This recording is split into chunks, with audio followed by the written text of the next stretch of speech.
महाभारत काल में कुंती कौन थी? कुंती किसकी पुत्री थी? आखिर कुंती को किस ऋषि ने दिया था सूर्य देव को प्रकट करने का मंत्र? और माता कुंती को सूर्य देव ने क्यों दिया कुंवारे में पुत्र? इसकी क्या वजह रही होगी? तो दर्शकों, सुनिए कुंती और सूर्य देव के इस रहस्यमय प्रसंग को। कुंती हिंदू महाकाव्य महाभारत के प्रमुख पात्रों में से एक है। कुंती, जिसको राजा पांडु की पत्नी और पांडवों की माता कहा जाता है, कुंती एक अद्भुत महिला थी जिसने पति की मृत्यु के बाद अपने पांचों पुत्रों की अच्छी तरह से पालन पोषण किया और उनको राज्य दिलाने के लिए प्रेरित किया। इन सब के बावजूद कुंती को कुछ लोगों ने भला बुरा भी कहा, क्योंकि उसने कर्ण का परित्याग कर गंगा में प्रवाहित कर दिया था। दोस्तों, आज के इस वीडियो में हम जानेंगे कि कैसे हुआ कुंती को सूर्य देव से प्यार और कैसे कुंती और सूर्य देव की एक गलती के कारण कुंती को पूरी जिंदगी अपमान झेलना पड़ा। तो दोस्तों, वीडियो में आगे बढ़ने से पहले अगर आप हमारे चैनल पर नए आए हैं तो वीडियो को लाइक करके चैनल को सब्सक्राइब जरूर कर लें। तो चलिए वीडियो को शुरू करते हैं।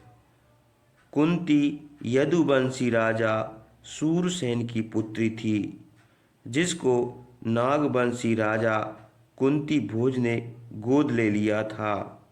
कुंती का नाम पहले प्रथा था, जिसको कुंती भोज ने अपने नाम पर कुंती रख लिया। एक बार राजा के महल में ऋषि दुर्वासा पधारे। पिता की आज्ञा से कुंती ने ऋषि दुर्वासा की खूब मन लगाकर सेवा की। जब ऋषि दुर्वासा जाने लगे तब उन्होंने कुंती की सेवा से प्रसन्न होकर कुंती को वरदान मांगने को कहा। कुंती को कुछ समझ नहीं आया। तब ऋषि दुर्वासा ने कुंती को इच्छा पुत्र प्राप्ति का वरदान दिया, जिससे कुंती किसी भी देवता का आह्वान करके उन्हें बुलाकर उनसे एक पुत्र प्राप्त कर सकती थी।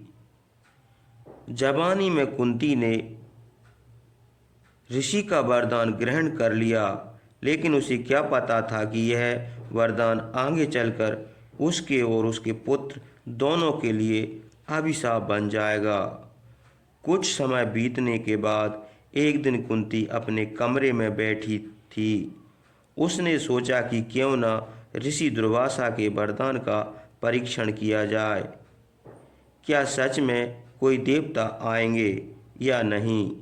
ऐसा सोचकर कुंती अपने कमरे की खिड़की की ओर देखती है और सूर्य देव को निहारने लगती है और सूर्य देव का मंत्र बोलने लगती है। थोड़ी देर बाद सूर्य देव प्रकट हो जाते हैं। सूर्य देव ने कुंती से उन्हें बुलाने का कारण पूछा।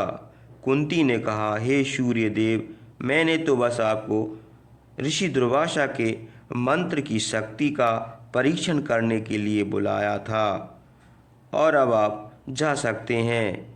इस पर सूर्य देव ने कहा, कुंती, तुमने जब हमारा आह्वान किया है तो हमें तो तुम्हें कुछ देना होगा। जिसकी मनसा से तुमने हमें बुलाया है, अब हमें अपना अंश तुम्हें देकर ही जाना पड़ेगा। ऐसा सुनकर कुंती घबरा गई और उसने अपना दरवाज़ा बंद करते हुए सूर्य देव से आग्रह किया कि आप वापस चले जाएं। मैंने भूलवश आपका स्मरण किया था, कृपया मुझे क्षमा करें और अपने लोक को वापस चले जाएं। इस पर सूर्य देव ने कहा, कुंती, तुम डरो मत, अब हम तुम्हें अपना अंश देकर ही जाएंगे। ऐसा सुनकर चिंता में पड़ गई और उसने पुनः सूर्य देव से जाने का आग्रह किया वह अपने लोग वापस चले जाएं। उससे जो भी हुआ भूल बस हुआ, जिसके लिए वह आपसे क्षमा चाहती है। इस पर सूर्यदेव ने कहा, कुंती तुम डरो मत, हम तुम्हारे घर में अपना अंश स्थापित करेंगे और इस कार्य में तुम्हारी सहमति भी होनी बहुत जरूरी है। कुंती बाहर से तो मना कर रही थी, लेकिन अंदर ही अंदर वह सूर्यदेव के तेज से प्रभावित हो रही थी। सूर्यदेव ने कुंती को समझाया कि यदि हम तुम्हें बिना अपना पुत्र दिए चले गए तो इससे हमारा तेज कम हो जाएगा और हमारा आयुष व्यर्थ चला जाएगा। तब कुंती ने कहा कि अभी तो मैं बच्ची हूँ, इस सूरत में यह कैसे संभव है। सूर्यदेव के ज़्यादा अनुग्रह करने पर कुंती ने चाहते हुए भी सूर्यदेव के अंश को अपने गर्भ में स्थापित करने के लिए हाँ कह दिया। तब सूर्यदेव ने कुंती की नाभि को छू लिया, जिससे वह तुरंत ही मंत्र द्वारा अपने पुत्र कर्ण को स्थापित किया और तुरंत बाहर निकल आए। जाते समय सूर्यदेव ने कुंती से कहा कि कर्ण के जन्म से तुम्हारा चरित्र भंग नहीं होगा और तुम पवित्र ही रहोगी। सूर्यदेव ने बताया कि यह पुत्र धरती पर कवच और कुंडल के साथ जन्म लेगा और सारी सृष्टि इसको दानवीर कर्ण के नाम से जान जाएगी। तब कुंती ने जाते हुए सूर्यदेव से क्षमा मांगी। इस पर सूर्यदेव ने कहा कि इसमें तुम्हारी कोई गलती नहीं है।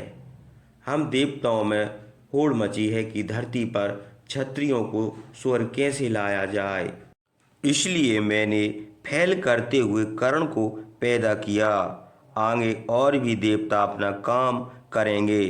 कुंती के मन में सूर्य को देखकर मंत्र बोलने का विचार भी देवताओं ने ही उपजाया था। सूर्यदेव के जाने के बाद कुंती एक तरफ खुश थी, लेकिन दूसरी तरफ उसे चिंता ने घेर लिया। अगर किसी को पता चल गया तो क्या होगा? एक बिन ब्याही कन्या गर्भवती कैसे हो गई? समय बीतता चला गया और वो दिन आ गया जिसका कुंती को इंतजार था। दुनिया से अपने गर्भवती होने का राज छुपाते हुए कुंती ऋषि दुर्वासा के आश्रम पहुंच गई और कर्ण का जन्म ऋषि के आश्रम में हुआ। कर्ण अपने मुख और सूर्य का तेज और कानों में कुंडल और कवच के साथ पैदा हुआ। उस प्यारा से बालक को देखकर हर कोई मोहित हो गया। कुंती के मन में एक अजीब सी हलचल थी, जिसका समाधान उसे मिल ही नहीं रहा था। तब कुंती ने अपने दिल पर पत्थर रखकर उस नवजात शिशु को एक पालने में रखकर गंगा नदी में प्रवाहित कर दिया। सूर्य के आशीर्वाद से कर्ण को कुछ नहीं हुआ और कर्ण एक निस्संतान दंपत्ति अधिरथ और राधा को मिल गया।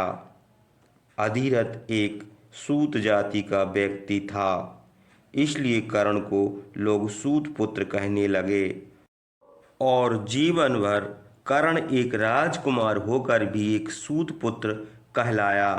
तो दोस्तों, यह थी कुंती और सूर्यदेव की प्रेम कहानी, जिनकी वजह से कर्ण को जीवन भर संघर्ष करना पड़ा। तो दोस्तों, आपको यह वीडियो कैसी लगी?